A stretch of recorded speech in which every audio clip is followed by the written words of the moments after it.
Tai va, šiandieną skaitysime Mato Evangelijos 3 skyrių nuo 11 iki 17 eilutės ir kalbėsime apie Jėzaus krikštą. Pradėkime nuo 3 skyriaus 11 eilutės. Mes kalbėjome jau apie Joną Krikštytoją, apie jo tarnystę, jo pagrindinę tarnystę, tai buvo paruošti karaliui Jėzui kelią žmonių širdise. Ir jisai kvietė žmonės į atgailą. Ir atgailavimas tai yra mūsų širdžių paruošimas gelbėtojui. Ir štai 11 eilutėje skaitome: Aš jūs krikštiju vandeniu atgailai, čia kalba Jonas Krikštytojas, bet tas, kuris ateina po manęs, galingesnis už mane. Aš nevertas net jo sandalų nuauti. Jis krikštys jūs šventąja dvasia ir ugnimi. Taigi Jonas Krikštytojas kviečia žmones atgailai ir jisai liudija apie tą, kuris yra didesnis už jį ir kuris ateis, sako, aš krikštiju jūs vandeniu, ir mes matysime, kad Jono krikštas buvo kitoks, o tą krikštą, kurį jau įsteigė Jėzus, jisai turi kitokią prasmę ir kitokį simbolizmą. Ir sako, o jis, sako, aš jūs vandeniu krikštiju, o Jėzus, kuris ateis, sako, aš nevertas, jis yra didesnis už mane, jis net nevertas nuauti sandalų jam. Sako, Jėzus krikštys jūs šventąja dvasia. Ir mes skaitydami ir Jono Evangeliją mes matome, kad Jėzus pažadėjo, kad jis atsiųs tikintiesiems guodėją, kuris ateis po Jėzaus ir padės kiekvienam tikinčiajam gyventi krikščionišką gyvenimą. Ir jis kalbėjo apie šventąją dvasią. Ir Apaštalų darbų knygoj, po to jau, kai Jėzus nužengė į dangų, sekminių dieną, Jėzus atsiuntė šventąją dvasią tikintiesiems. Taigi tas pažadas išsipildys vėliau ir Jėzus krikštija mus šventąja dvasia ir ugnimi. Sako, šventąja dvasia ir ugnimi.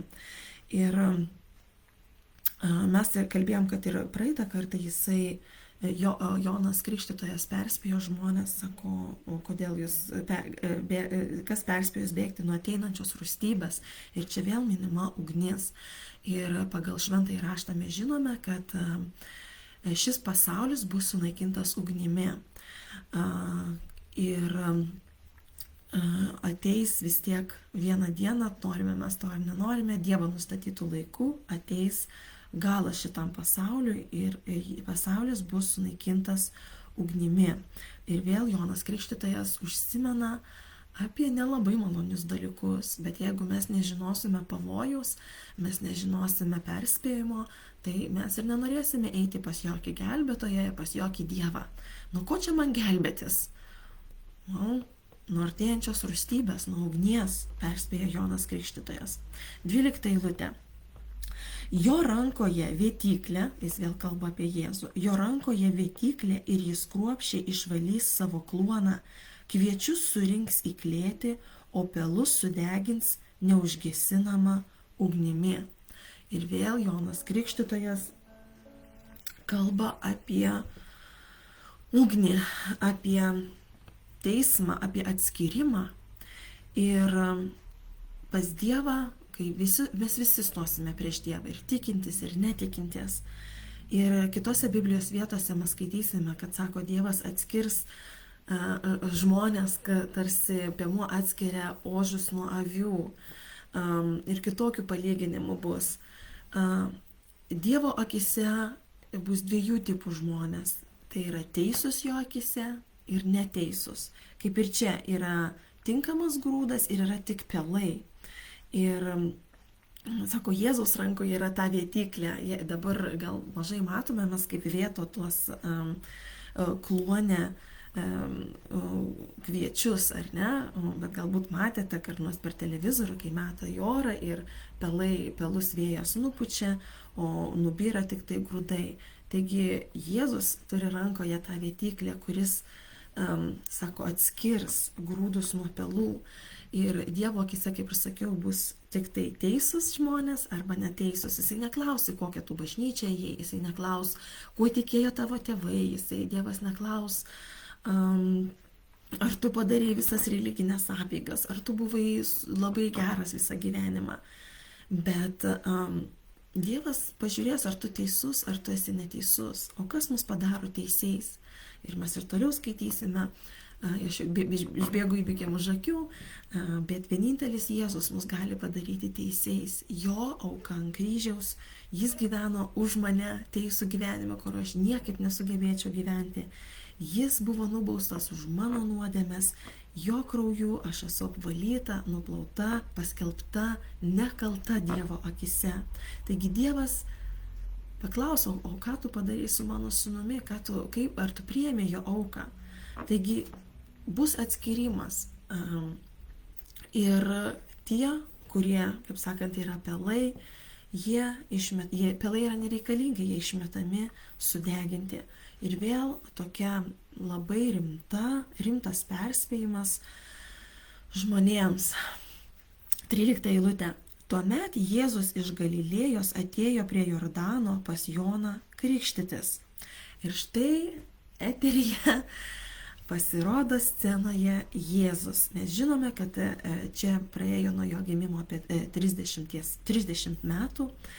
Ir irgi minėjau, kad nesvarbu, kiek jums metų, Dievas turi jums planą, Dievas turi jums tarnystę, nenurašykite savęs, jeigu jūs jau gal pensijoje, bet tikrai Dievas gali jūs panaudoti. Žiūrėkit, Jėzus pradėjo tarnystę 30 metų. Ir štai jis pradeda savo tarnystę ne nuo pamokslavimo, ne nuo kažkokių stebuklų, bet jo tarnystė prasideda nuo krikšto, nuo viešo pasirodymo, ir mes matysime po to, Dievas pats paliudė, kas toks Kristus yra, ir vėliau pamatysime nuo išbandymų. Tai prasideda Kristaus tarnystė nuo krikšto, nuo išbandymų. 14 eilutė. Jonas jį atkalbinėjo, aš turėčiau būti tavo pakrikštytas, o tu ateini pas mane.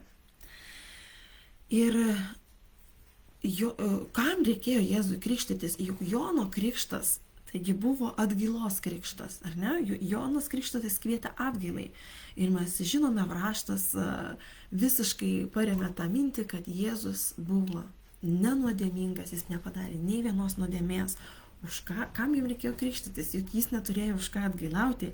Ir jis vienintelis pasaulyje, kuriam to krikšto, to atgailos net nereikia. Ir tai supranta Jonas krikštytojas.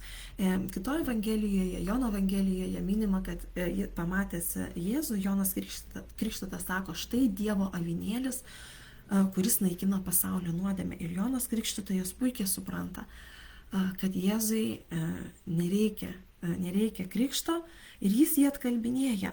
Sako, tai tu mane turi pakrikštyti, aš turiu atgailauti, aš turiu parodyti tą simbolį būti pakrikštytas, jog atgailavau. O tas sako, o tu ateini pas mane. Kamgi reikėjo, kodėl Jėzus krikštijosi, jam visiškai to nereikėjo. Ir Jėzus pats atsako 15 eilutėje, bet Jėzus jam atsakė, šį kartą paklausyk. Sako, Jonai, ramiau, viskas čia gerai. Paklausyk, taip mudviem dera įvykdyti visą teisumą. Tada Jonas sutiko. Taigi Jėzus pasako, kad jo krikšto tikslas tai nėra, kad jis atgailavo, jam reikia atgailos, bet kad jiems reikia įvykdyti teisumą. Tai yra tai, kas teisinga. Ir jis daro tai, kad Dievas nori, kad jis padarytų, kas yra teisinga, nors atrodo ir nereikia. Ar ne? Ir mes po to matysime, gal aš ir dabar paminėsiu, kad kai jau į sceną įžengia Jėzus ir prasideda Jėzaus tarnystė, Jono krikštytojo tarnystė baigėsi, jo darbas buvo atliktas, jis paruošė žmonių širdis, jis ištiesino tos kelius žmonių širdise, kad galėtų ateiti Mesijas. Ir kitose Evangelijose Jonas krikštytojas netgi pats sako, jis turi mažėti, aš turiu mažėti, o Jėzus turi didėti. Tai reiškia, kad jo tarnystė palaipsniui mažėjo, nes jau ji buvo nereikalinga ir Jėzaus tarnystė plito ir augo ir tapo žinoma. Tai netgi šito krikšto metu, kaip netgi, sakyčiau, simboliškai, Jonas Krikštytojas perduoda Jėzui tą deglą. Žinote, kaip būna olimpinėse žaidynėse ar kitose sporto žaidynėse, neša deglą ir jį vis vienas sportininkas perduoda kitam sportininkui. Tai čia netgi panašiai, kad Jonas Krikštytojas šituo momentu perduoda tą deglą Jėzui. Jau prasideda Jėzaus tarnystė. Ir man netgi, gal pačia pabaigoje paminėsiu, netgi labai panašu, kai Jėzus prisikėlė, jis atsiuntė mums šventąją dvasią, jisai sako, kad mes esame pasaulio šviesa, mes esame tikinti žmonės, pasaulio druska. Romiečiams Evangelijai ir laiške Korintiečiams, netgi apie bažnyčią kalbama, kad mes esame kaip kūnas, kad mes esame kaip Kristaus rankos, Kristaus kojas. Taigi Jėzus nužengdamas į dangų ir duodamas mums šventą dvasią, mums perduoda tą deglą, ar ne? Mūsų tarnystė šią žemę, tai mums jis pavedė skelbti Evangeliją žmonėms ir krikštyti juos Dievo Sūnaus ir Šventosios dvasios vardu. Taigi tas deglas yra mums perduotas dabar. Mes esame tos tiesos skleidėjai. Taigi čia 15 eilutė Jėzus paaiškino, kad jis lieka tą krikštą ne dėl to, kad jisai nuodėmingas, kad jam reikia atgailauti, bet įvykdyti teisumą. Tai buvo teisinga, to norėjo Dievas. Ir tuo momentu, kaip ir Jonas perduoda viešai tą tarnystę ir paliudija viešai apie Jėzų. Ir po Jėzaus krikšto ir krikšto tikslas ir simbolizmas netgi keičiasi. Ir mes matysim Apaštalų darbų knygoje, kad netgi tie žmonės, kurie buvo pakrikštyti Jono krikštu, kurie priėmė Evangeliją, kurie priėmė gerąją žinią apie Jėzų, jie buvo vėl krikštijami tuo jau Jėzaus krikštu, ar ne? Ir aš norėčiau, kad mes paskaitytume Romiečiams laiško, prisiminkime vieną auksinę taisyklę, kad šventas raštas turi būti aiškinamas šventuoju raštu. Tai yra, pats raštas paaiškina pats save. Todėl aš kartais keliauju iš vienos Biblijos knygos į kitą, kur irgi kalbame apie tuos pačius dalykus, bet aš ir apie krikštą aš norėčiau dabar, ką jisai simbolizuoja mums jau, kai Jėzus atliko savo darbą ant kryžiaus ir prisikėlė, mūsų krikštas jau nėra atgailos krikštas. Ir atsiverskime Romiečiams 6 skyrių, praskaitysim nuo 3 iki 8 eilutės. Ir čia Paulius kalba apie krikštą. Romiečiams 6 skyrius nuo 3 eilutės. Jisai sako, argi nežinote, jog mes, pakrikštyti Jėzuje Kristuje, buvome pakrikštyti jo mirtyje. Taigi, kai mes dabar panardinami po vandeniu, tai simbolizuoja Kristaus mirtį. Ir netgi Jėzus, kai jis buvo pakrikštytas, jis atneša naują simbolizmą į tą krikštą. Jisai parodo faktiškai, kas įvyks. Mes krikštėjame ir tai simbolizuoja Jėzaus mirtį. Kai mes panardinami po vandeniu ir, aišku, žmogus užkasamas pilnai, koja ranka neišlindusi, galva neišlindusi, žmogus užkasamas, kaip pasakyti, palaidonimas pilnai, dėl to ir panardinimas yra pilnas. Sako, mes pakrikštydami Jėzuje Kristuje buvo pakrikštyti jo mirtyje. 4 eilutė. Taigi krikštu mes esame kartu su juo palaidoti mirtyje, kad kaip Kristus buvo prikeltas iš numirusių tėvo šlave, taip ir mes gyventume naują gyvenimą.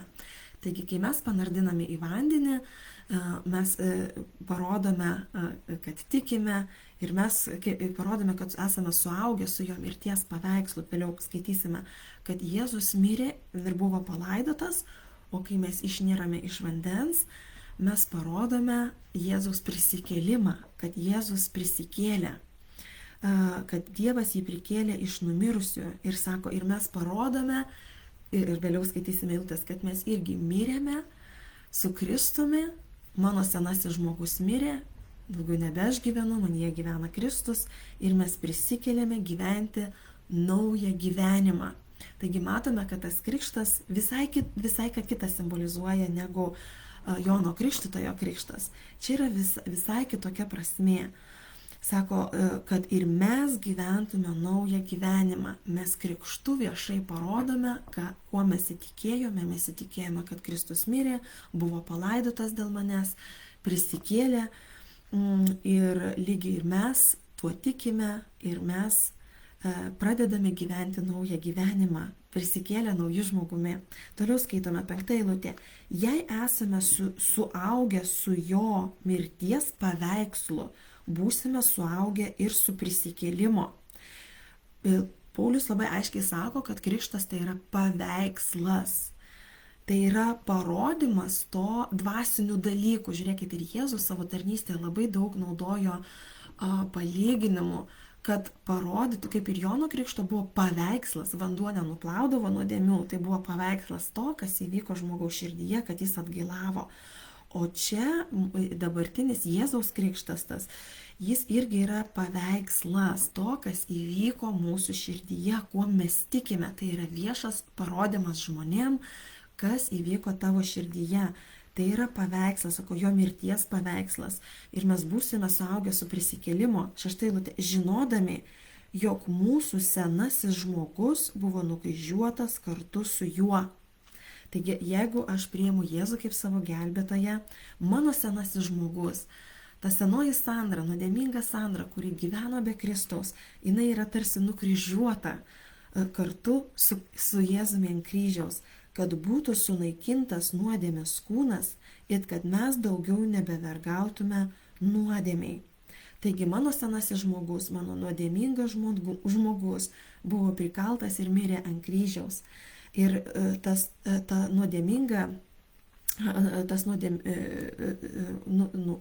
nuodėmės kūnas, jis buvo sunaikintas. Kodėl? Kad mes daugiau nebebūtume nuodėmės vergais. Iki tol, kol mes ateiname pas Kristuje, mes visi esame nuodėmės vergai. O vergas niekaip negali išsilaisvinti iš vergystės. Ir sako, kad Kristus mus išlaisvina iš tos vergystės, kad mes daugiau nebevergautume nuodėmiai, kad mes būtume laisvi nuo nuodėmės pančių. 7 eilutė. Juk kas miręs, tas išlaisvintas iš nuodėmės. Tai vat mūsų senasis žmogus mirė, mes esame naujas žmogus, naujas kūrinys Kristuje Jėzuje. Jeigu esame mirę su Kristumi, tikime, kad ir gyvensime su juo. Taigi labai irgi gražus paveikslas toksai to, kas įvyko mūsų širdyje. Priimdami Jėzų kaip savo gelbėtoją, mūsų nuodėmingasis aš yra miršta kartu su Kristumi. Ir mes tikime, kad mes išlaisvinti iš nuodėmės, kad gyvename jau dabar su juo. Ir krikštas yra labai gražus to paveikslas, to, kuo tu įtikėjai, kas įvyko. Ir kai esame panardinti po vandeniu, parodome, jog tikime, kad Kristus mirė, kad aš mirėjau kartu su Kristumi. Ir kai išnerame, parodome, kad Kristus prisikėlė už mane, jis atpirko mane ir lygiai aš taip pat jau dabar prisikeliu naujam gyvenimui be nuodėmės ir aš prisikelsiu ir po mirties, taip kaip Kristus prisikėlė. Tai labai labai gražus simbolis. Todėl vėl kartoju, kad krikštas, tiek Jono krikštas, tiek Jėzaus krikštas turi būti praktikuojamas žmogui, kuris suvokia, ką daro. Kūdikiai nesupranta, jie negali dar nesuprasdami, kad jie yra nuodėmingi, kad jiems reikia Kristaus, jo priimti, jie to viso nesupranta. Ir kaip minėjau, Biblijoje nėra nustatytas amžius nuo kada, ten ar nuo 6 ar nuo 8 metų, jeigu vaikas supranta, priima jį, kad jam reikia Jėzos, jį priima ir įtiki, jis gali būti pakrikštytas.